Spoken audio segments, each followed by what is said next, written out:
Hello friends, नमस्ते, प्रणाम। तो लोग कैसे बानी? उम्मीद करते हैं कि लोग बड़ा अच्छा हो। तो हम सालू मिश्रा लोग पहचानते बानी। तो हम बहुत सुंदर एगो बेटा के बियाह गीत सुनावे जाता नहीं। अगर चैनल पर नहीं देखो तो चैनल के सब्सक्राइब कर ले, ताकि जौन भी नया वीडियो अपलोड करते फटाक से लोग की भी पहुँच जाए। ऐसे ही हमारे सपोर्ट करते रही, लाड प्यार दुलार देते रही। तो आई हम सुनाओ तो लोग सुनो।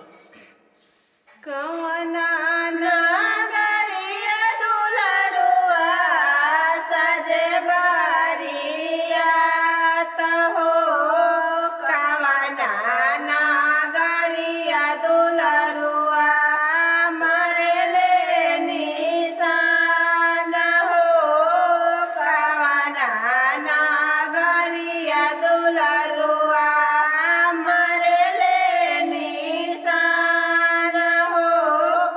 जनक अयोध्या नगरिया दुलरुआ सजे